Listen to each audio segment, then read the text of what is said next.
Hello everyone, स्वागत है आपका यूपीएससी हिंदी में। हम लोग पढ़ रहे हैं पॉलिटी। यूपीपीसीएस के लिए स्पेशली फोकस बैच है ये। साथ ही आरओ और स्टेट सर्विसेज के जो भी एग्ज़ाम्स होंगे उसमें पॉलिटी से रिलेटेड जो भी क्वेश्चंस आएंगे वो सभी आप लोग करने के लिए तैयार रहेंगे। इसके साथ ही ये जो पूरी सीरीज़ है ये फ्री ऑफ कॉस्ट है, निःशुल्क है। और जो भी पीडीएफ जिस पीडीएफ से मैं पढ़ा रही हूँ ये सभी पीडीएफ आपको हिंदी और इंग्लिश लैंग्वेज में टेलीग्राम चैनल पे मिल जाएगा। तो टेलीग्राम चैनल आप लोग ज्वाइन कर सकते हैं। इससे पहले लेक्चर में हमने पढ़ा था कैसे संविधान सभा का गठन किया जाता है, कौन से व्यक्ति को किस तरह का पोर्टफोलियो प्रदान किया जाता है उस टाइम पे। एक क्विक रिवीजन आप लोगों को करवा देती हूँ मैं। संविधान सभा और संविधान निर्माण प्रक्रिया। भारतीयों की ओर से जो संविधान सभा की सर्वप्रथम मांग थी वो स्वराज पार्टी के द्वारा की गई थी। 1934 में एम.एन. रॉय के द्वारा पहली बार संविधान सभा का मांग किया गया। इसके साथ ही भारतीय राष्ट्रीय कांग्रेस के द्वारा 1934-1936 दोनों में ही संविधान निर्माण के लिए आधिकारिक रूप से संविधान सभा की मांग की गई थी। इस पर्टिकुलर डिमांड को सर्वप्रथम 1942 में क्रिप्स मिशन के द्वारा पूरा करने के लिए एक प्रस्ताव रखा गया था। बाद में कैबिनेट मिशन योजना आती है 1946 में। इम्पॉर्टेंट है, इसमें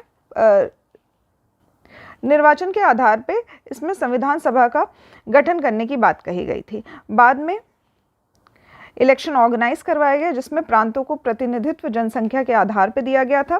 प्रति 10 लाख व्यक्तियों पर एक प्रतिनिधि बनाया गया था। इसमें टोटल 389 सीट्स थी जिसमें से 296 सीटें जो थी वो ब्रिटिश इंडिया को दी गई थी। 93 सीटें जो थी वो देसी रियासतों यानी कि प्रिंसली स्टेट्स को प्रदान की गई थी।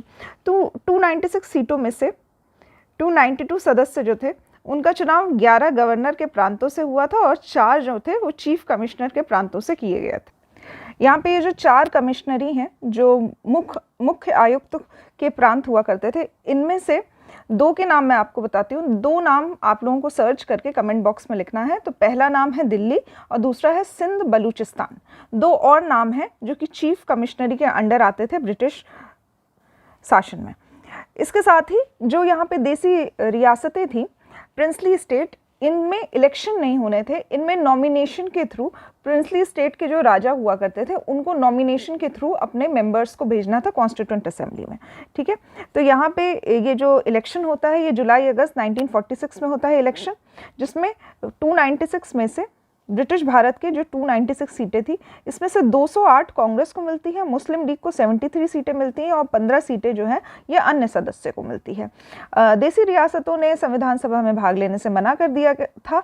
बाद में जब इसका तृतीय अधिवेशन होता है, थर्ड सेशन होता है 28 अप्रैल 1947 को, तब इन्होंने पार्ट लेना स्टार्ट किया था उस टाइम पे। ठीक है, यहाँ पे डायरेक्ट इलेक्शन नहीं हुआ था, इनडायरेक्ट इलेक्शन था। मतलब कि डायरेक्ट लोगों ने, आम लोग जो थे उन्होंने चुनाव में पार्ट नहीं लिया था। प्रांतों के विधानसभाओं का उपयोग किया गया था निर्वाचन मंडल के रूप में। ठीक है, तो यहाँ पे जो प्रांत के लेजिस्लेटिव काउंसिल नहीं, असेंबली, तो जो लेजिस्लेटिव असेंबली थी प्रोविंशियल, उन्होंने निर्वाचन मंडल के रूप में काम किया था। और साथ ही जो निर्वाचन था वयस्क मताधिकार पर आधारित था, एडल्ट फ्रेंचाइज पे।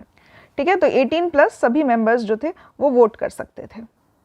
इसके साथ ही ये जो वोटिंग राइट्स थे ये लिमिटेड थे, कुछ ही लोगों को दिए गए थे, जो टैक्स, एजुकेशन और प्रॉपर्टी के आधार पर सीमित किया गया था, कर, शिक्षा और संपत्ति के आधार पर।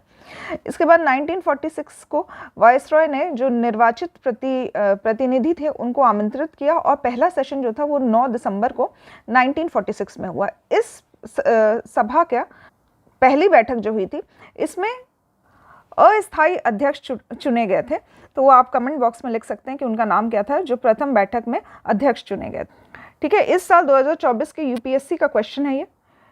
तो लास्ट लेक्चर में मैंने बताया, यहाँ नाम भी लिखा है, तो कमेंट बॉक्स में आप लोग लिख सकते हैं। 11 दिसंबर 1946 को दूसरी सभा हुई जिसमें निर्विरोध स्थायी अध्यक्ष चुने गए थे डॉक्टर राजेंद्र प्रसाद।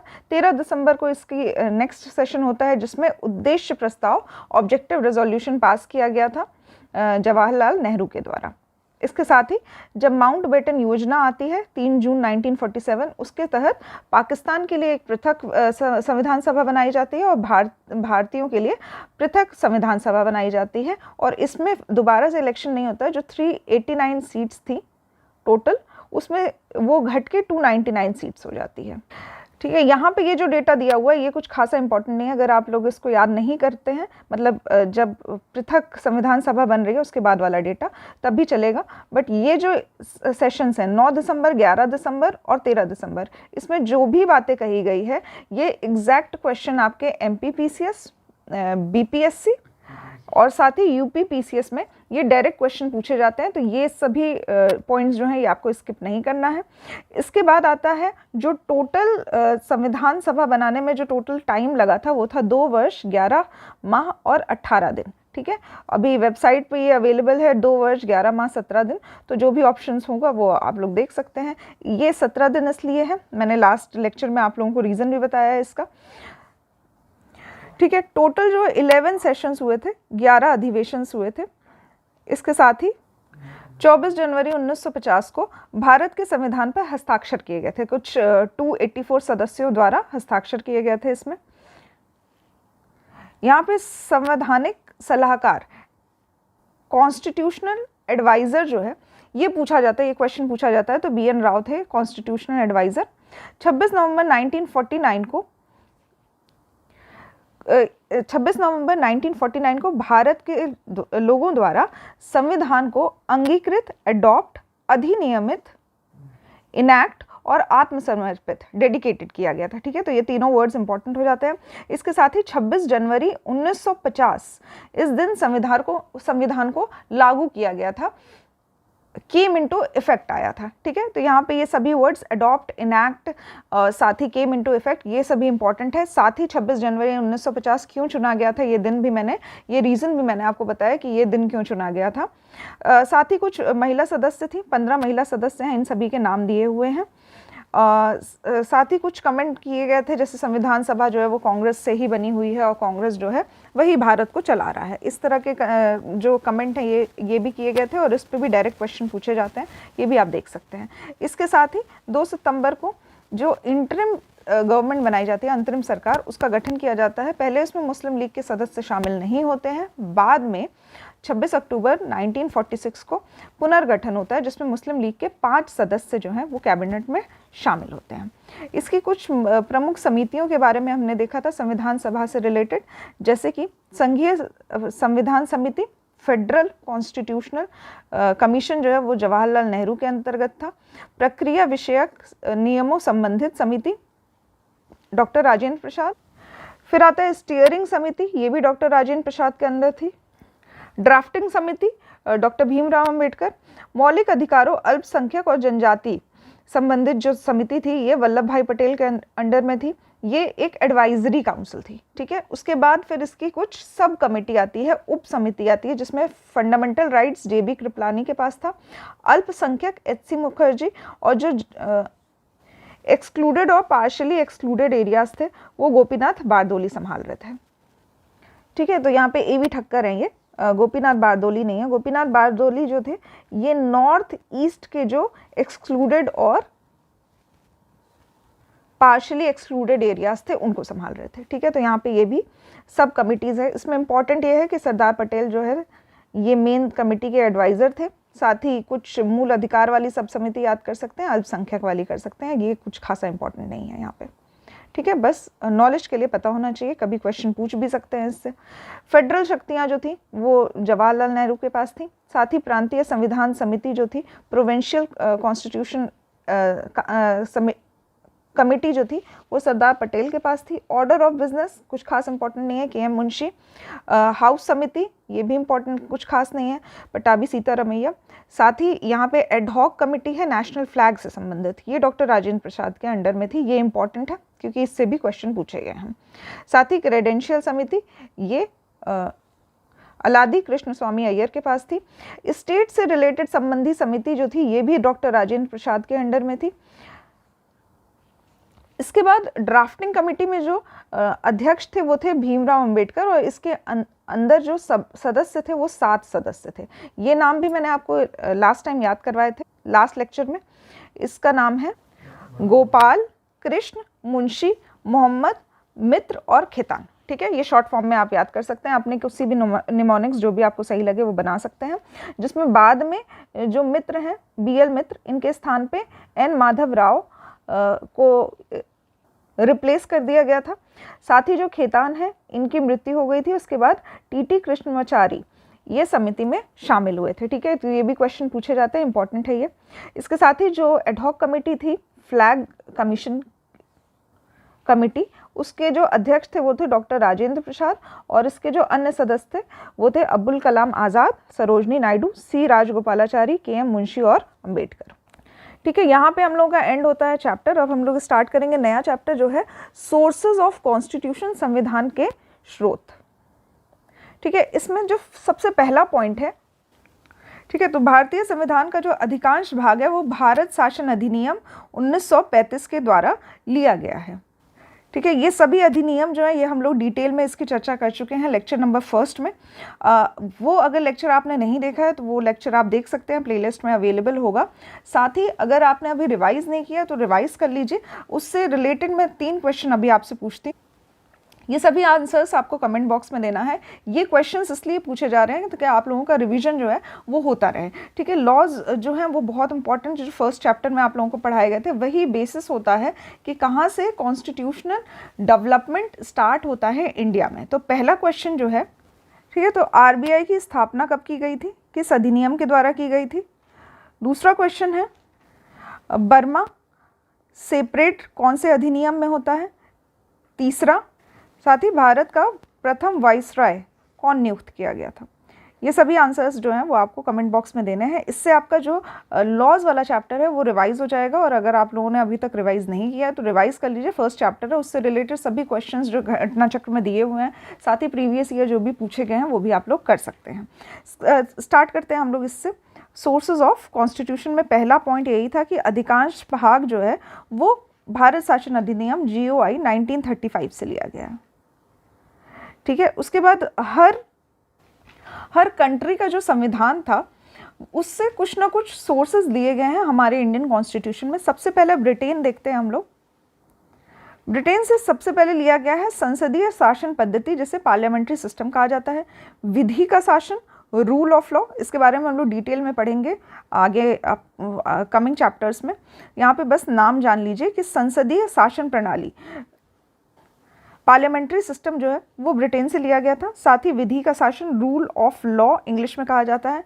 मंत्रिमंडलीय प्रणाली, सिस्टम ऑफ गवर्नमेंट, एकल नागरिकता, सिंगल सिटीजनशिप ब्रिटेन से ली गई है। इसके साथ ही बाई कैमरल सिस्टम, द्विसदनीय प्रणाली, विधायी प्रक्रिया, लेजिस्लेटिव प्रोसीजर, संसदीय विशेषाधिकार, परमाधिकार लेख जिसे इंग्लिश में कहा जाता है रिट्स। ठीक है, तो पार्लियामेंट्री प्रिविलेजेस, रिट्स, ये सभी ब्रिटेन से लिए गए हैं। इंपॉर्टेंट जो है वो मैं आपको बता देती हूँ। यहाँ पे पार्लियामेंट्री सिस्टम क्वेश्चंस पूछे जाते हैं, पार्लियामेंट्री सिस्टम पे, रूल ऑफ लॉ पे भी क्वेश्चन पूछे जाते हैं, बाय कैमरल सिस्टम पे क्वेश्चन पूछे जाते हैं, और रिट्स पे क्वेश्चन पूछे जाते हैं। ठीक है, बाकी आप लोग नॉलेज के लिए याद कर सकते हैं। इन केस अगर क्वेश्चन आता है तो आप लोग सॉल्व कर सकते हैं। ठीक है, ये सभी चीज़ें जो है वो ब्रिटेन से ली गई। ठीक है, यहाँ पे अगर आपको समझ नहीं आ रहा है कि रिट्स क्या चीज़ होती है या फिर रूल ऑफ लॉ क्या है, तो यहाँ पे अभी बस नाम याद कर लीजिए। लेटर ऑन जो चैप्टर्स पढ़ेंगे उसमें हम लोग डिटेल्स में पढ़ेंगे ये सारी चीज़ें क्या होती हैं। ठीक है, तो ये सभी चीज़ें ब्रिटेन से ली गई है। इसके बाद नेक्स्ट आता है अमेरिका, यूएसए से लिया गया है प्रियम्बल का उद्देशिका का विचार। ठीक है, आइडिया ऑफ प्रियम्बल। न्यायिक पुनर्विलोकन, जुडिशियल रिव्यू जो है ये भी यूएसए से लिया गया है। साथ ही न्यायपालिका की स्वतंत्रता, इंडिपेंडेंस ऑफ जुडिशियरी, मूल अधिकार, फंडामेंटल राइट्स, उपराष्ट्रपति का पद, वाइस प्रेसिडेंट, राष्ट्रपति का महाभियोग, इम्पीचमेंट ऑफ प्रेसिडेंट, साथ ही उच्चतम न्यायालय और उच्च न्यायालय मतलब सुप्रीम कोर्ट और हाई कोर्ट के जो जजेस हैं उनको भी, इनको हटाए जाने के जो उपबंध हैं ये भी इम्पीचमेंट के द्वारा किए जाते हैं। ये भी यूएसए के संविधान से लिए गए हैं। ठीक है, इंपॉर्टेंट क्वेश्चंस हैं क्योंकि ये अक्सर पूछ लिए जाते हैं कि प्रियम्बल का आइडिया कहाँ से लिया गया है, जुडिशियल रिव्यू कहाँ से लिया गया है, फंडामेंटल राइट्स कहाँ से लिया गया है, साथ ही इम्पीचमेंट वेरी इंपॉर्टेंट, ये क्वेश्चंस भी पूछे जाते हैं। ये सभी यूएसए के संविधान से लिए गए हैं। नेक्स्ट आता है आयरलैंड, इंपॉर्टेंट है क्योंकि इस पर डायरेक्ट क्वेश्चन आता है। नीति निदेशक तत्व कहाँ से लिए गए हैं, तो डीपीएसपी जो है वो आयरलैंड से लिया गया है। साथ ही राष्ट्रपति की निर्वाचन पद्धति, election system of president, Ireland से लिया गया है। राज्यसभा के कुछ सदस्यों का जो नामांकन किया जाता है, राज्यसभा में कुछ सदस्य नॉमिनेशन के थ्रू आते हैं, ये भी जो आइडिया था ये आयरलैंड से लिया गया है। नेक्स्ट है हमारा कनाडा। कनाडा के संविधान से हम लोगों ने लिया है फेडरल सिस्टम, सशक्त केंद्र के साथ संघीय व्यवस्था, federal system with a strong centre, ये कनाडा से लिया गया है। केंद्र द्वारा राज्यपालों की नियुक्ति, गवर्नर की जो नियुक्ति होती है, ये भी कनाडा से लिया गया है। साथ ही सुप्रीम कोर्ट की एडवाइजरी कमेटी बनाई जाती है, ये भी कनाडा से लिया गया है। इम्पॉर्टेंट है यहाँ पे रेजिडुअल पावर्स ऑफ सेंटर, ठीक है, अवशिष्ट शक्तियों का केंद्र में निहित होना, ये कनाडा से लिया गया है, ठीक है। तो यहाँ पे इम्पॉर्टेंट है फेडरल सिस्टम, रेजिडुअल पावर, साथ ही गवर्नर की नियुक्ति, ये सभी कनाडा से लिए गए हैं। नेक्स्ट है हमारा ऑस्ट्रेलिया से कौन सी व्यवस्थाएं ली गई हैं। तो ऑस्ट्रेलिया के संविधान से लिया गया है संयुक्त बैठक, दोनों सदनों का संयुक्त बैठक जो है जॉइंट सिटिंग, ये ऑस्ट्रेलिया से लिया गया है। साथ ही जो उद्देशिका की भाषा है, प्रियम्बल की लैंग्वेज है, वो लिया गया है। Freedom of trade and commerce कुछ खास इंपॉर्टेंट नहीं है, बस याद कर लीजिए। और इम्पॉर्टेंट है कॉन्करेंट लिस्ट, समवर्ती सूची की व्यवस्था, ये ऑस्ट्रेलिया से लिया गया है, ठीक है। तो जॉइंट सिटिंग, कॉन्करेंट लिस्ट और प्रियम्बल की लैंग्वेज, ये ऑस्ट्रेलिया से लिया गया है। जापान से लिया गया है प्रोसीजर एस्टैब्लिश्ड बाय लॉ, विधि द्वारा स्थापित प्रक्रिया। दक्षिण अफ्रीका से लिया गया है संविधान संशोधन की व्यवस्था, अमेंडमेंट ऑफ कॉन्स्टिट्यूशन, साथ ही राज्यसभा के सदस्यों का निर्वाचन, कॉन्स्टिट्यूशनल अमेंडमेंट और इलेक्शन ऑफ राज्यसभा मेंबर्स, ये हमने साउथ अफ्रीका से लिया है। नेक्स्ट है सोवियत संघ, यूएसएसआर, रशिया से लिए गए हैं मूल कर्तव्य, फंडामेंटल ड्यूटीज़, और प्रस्तावना में सोशल, इकोनॉमिकल और पॉलिटिकल जस्टिस जो है वो 3 प्रकार की हमारे प्रियम्बल में मेंशन की गई है। सोशल, इकोनॉमिकल और पॉलिटिकल, सामाजिक, आर्थिक और राजनीतिक, ये सभी न्याय जो हैं ये रशिया से लिए गए हैं। नेक्स्ट है फ्रांस। फ्रांस से प्रस्तावना में स्वतंत्रता, समता एवं बंधुता, ये जो शब्द दिए गए हैं, लिबर्टी, इक्वालिटी और फ्रेटर्निटी, ये फ्रांस से लिए गए हैं। साथ ही कॉन्सेप्ट ऑफ रिपब्लिक, गणराज्य की अवधारणा, ये भी फ्रांस से लिया गया है।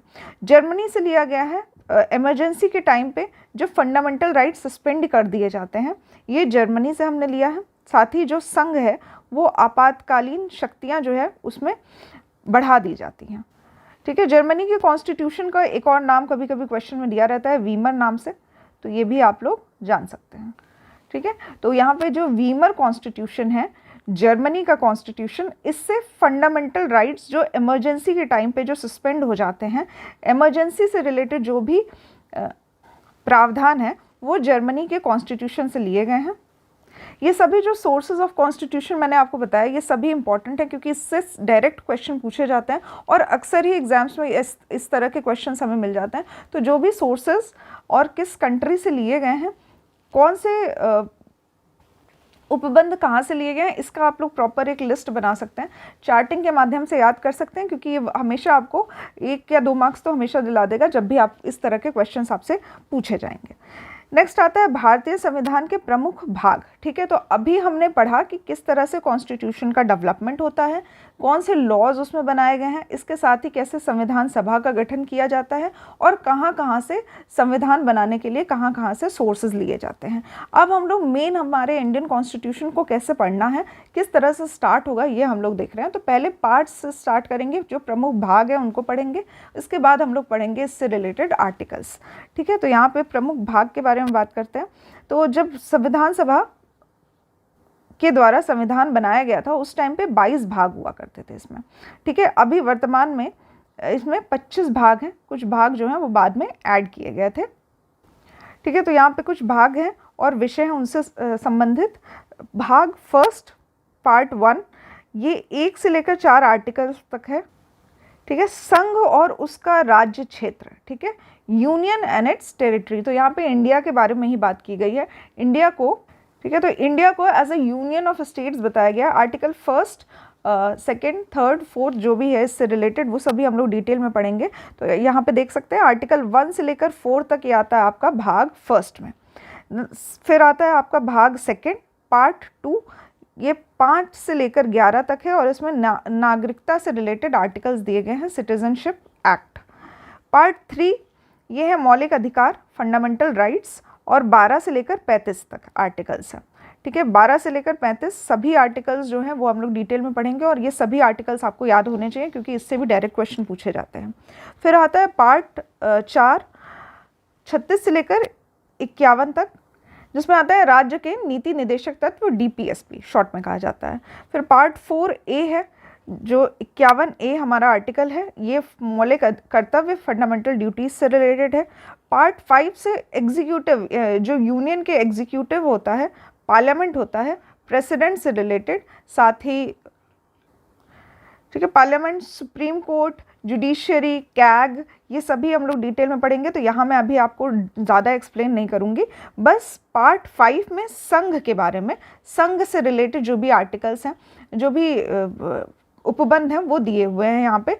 तो ये इसका जो आर्टिकल है अगर आप लोग याद कर सकते हैं तो कर लीजिए।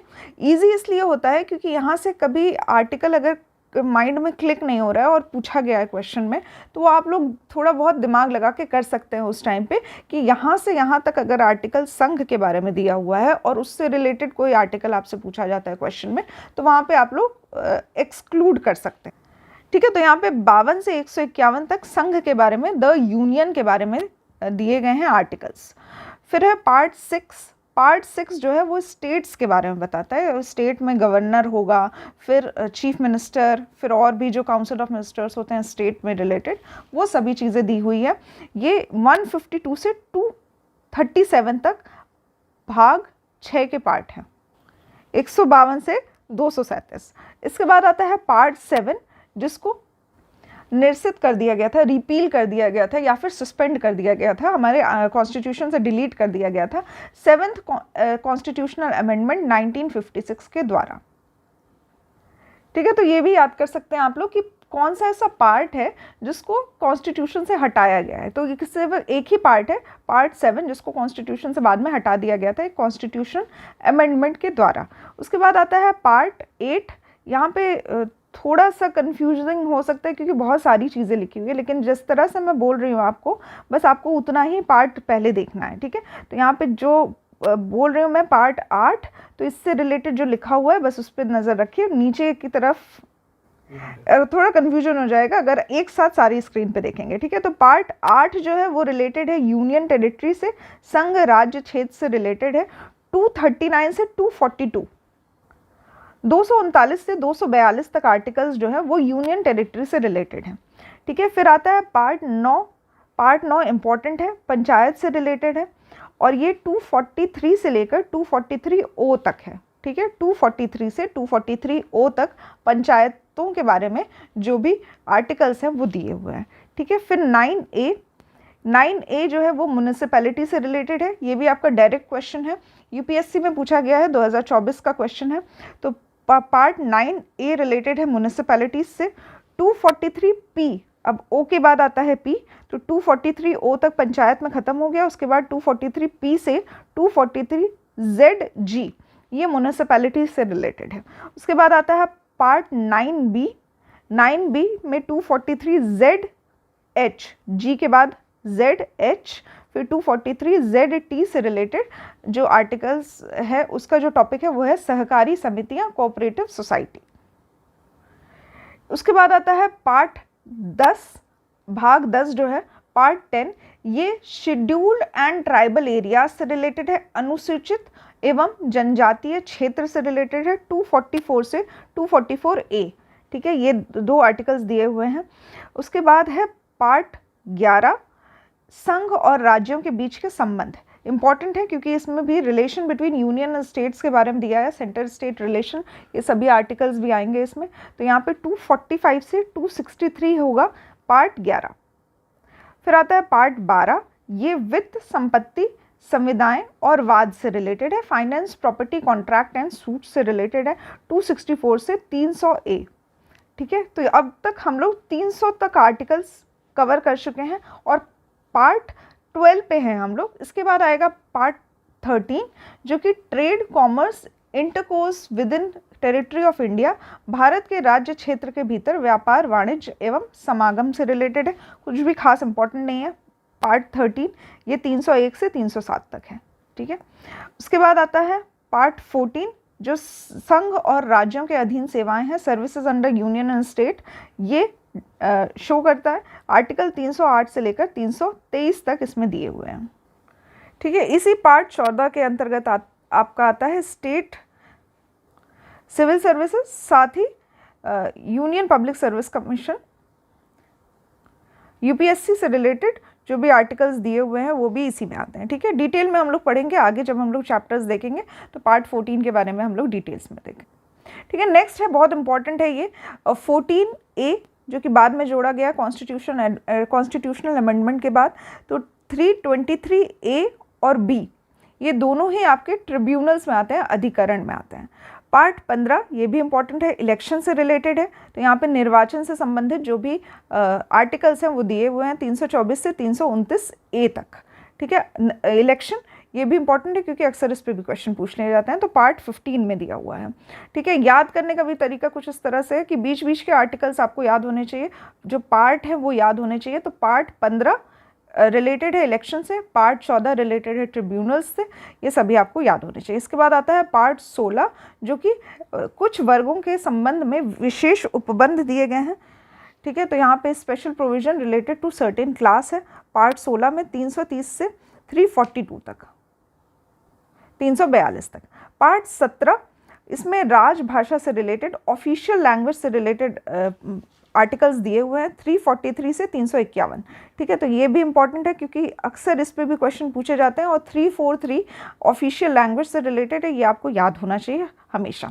उसके बाद पार्ट 18 ये भी इंपॉर्टेंट है, इमरजेंसी से रिलेटेड है। पार्ट 18 352 से 360 आर्टिकल्स इसमें दिए हुए हैं, ये भी हम लोग डिटेल में पढ़ेंगे आगे के लेक्चर्स में। पार्ट 19 मिसलेनियस है, प्रकीर्ण हिंदी में कहा जाता है इसको, 361 से 367 तक। पार्ट 19 मिसलेनियस से रिलेटेड है। फिर आता है पार्ट 20 368, ये संविधान का संशोधन का अधिकार देता है। अमेंडमेंट टू कॉन्स्टिट्यूशन जो होता है वो सभी इसी आर्टिकल्स से रिलेटेड होता है। Part 20 368 is very important. ठीक है, इस साल भी जो आपके यूपीएससी का क्वेश्चन है, क्योंकि यूपीएससी ने इस बार पॉलिटी से रिलेटेड बहुत अच्छे क्वेश्चन, बहुत कंसेप्चुअल क्वेश्चंस और बहुत बेसिक क्वेश्चन पूछे हैं। तो इस साल का क्वेश्चन है आपका कि कॉन्स्टिट्यूशन को अमेंड कौन से बेसिस पे, किस आधार पे किया जा सकता है। तो 3 आधार दिए हुए हैं। ठीक है, तो 3 बेसिस है, रिपील, एडिशन और वेरिएशन। ठीक है, ये तीनों बेसिस क्या होते हैं, किस तरह से होते हैं, ये हम लोग जब हम लोग संविधान का संशोधन पढ़ेंगे, अमेंडमेंट टू कॉन्स्टिट्यूशन, वहाँ पे हम लोग डिटेल में पढ़ने की कोशिश करेंगे। यहाँ पे एक साथ मैं आपको सारा नॉलेज नहीं देना चाहती हूँ क्योंकि यहाँ पे बस आप लोगों को पार्ट याद करवा रही हूँ। ठीक है, तो पार्ट याद कर लीजिए, उससे रिलेटेड जो टॉपिक दिया हुआ है बस उतना ही नॉलेज पता होना चाहिए आपको। आगे के चैप्टर्स में हम लोग हर एक पार्ट को डिटेल में पढ़ेंगे और हर पार्ट से रिलेटेड जो इंपॉर्टेंट आर्टिकल्स होंगे उनको याद करने की कोशिश किया जाएगा। तो पार्ट 20 इम्पॉर्टेंट है, संविधान के संशोधन से रिलेटेड। पार्ट 21, अभी यहाँ पे जो आर्टिकल्स हैं ये कुछ खास इंपॉर्टेंट नहीं है, बस देख सकते हैं आप। पार्ट 21 जो है वो अस्थायी, संक्रमणकालीन और विशेष उपबंध से रिलेटेड है। तो यहाँ पे आर्टिकल 370 बहुत इंपॉर्टेंट था, बहुत फेमस हुआ था, जिसको कैंसिल कर दिया गया था, जो स्पेशल स्टेटस देता था जम्मू एंड कश्मीर को। तो ये भी जो है ये विशेष उपबंध से रिलेटेड था। 369 से 392 तक विशेष उपबंध, टेम्पोररी, ट्रांजिशन और स्पेशल प्रोविजन से रिलेटेड था। ठीक है, तो पार्ट 21 इंपॉर्टेंट हो जाता है। साथ ही उसके बाद लास्ट पार्ट जो आता है वो होता है पार्ट 22, जिसमें कुछ संक्षिप्त नाम, प्रारंभ, हिंदी में कुछ प्राधिकृत पाठ दिए हुए हैं, साथ ही निरसन दिया हुआ है। ठीक है, तो short titles, commencement and text in Hindi. तो लास्ट वाला जो पार्ट होता है वो होता है 22। 393 से 395 आर्टिकल्स जो है वो इसमें दिए हुए हैं। ठीक है, तो यहाँ पे एंड होता है हमारा पार्ट से रिलेटेड जो भी क्वेश्चंस थे। ठीक है, पार्ट से रिलेटेड किस तरह के क्वेश्चंस पूछे जाते हैं वो मैंने आपको बता दिया कि किस तरह से कौन सा आर्टिकल जो है वो किससे संबंधित है और कौन से पार्ट में आता है। ये आप लोग अपने जनरल नॉलेज के लिए भी याद कर सकते हैं। साथ ही अगर मेंस की आंसर राइटिंग कर रहे हैं तो उसमें भी आपको सुविधा होगी कि कौन से पार्ट में कौन सा दिया हुआ है, वो आप मैंशन भी कर सकते हैं क्वेश्चन में। और अगर डायरेक्ट ऑब्जेक्टिव टाइप क्वेश्चन पूछे जाते हैं तो उसमें भी आप लोग मैंशन कर सकते हैं, जैसे म्यूनिसिपैलिटी से रिलेटेड पार्ट कौन सा है, ट्रिब्यूनल से रिलेटेड पार्ट कौन सा है, इलेक्शन कौन से पार्ट में दिया हुआ है, इमरजेंसी से रिलेटेड पार्ट और साथ ही इससे रिलेटेड आर्टिकल्स। ठीक है, तो आई होप आप लोगों को लेक्चर पसंद आया होगा। लेक्चर पसंद आया हो तो लाइक कर सकते हैं। साथ ही जो भी आपके सुझाव हो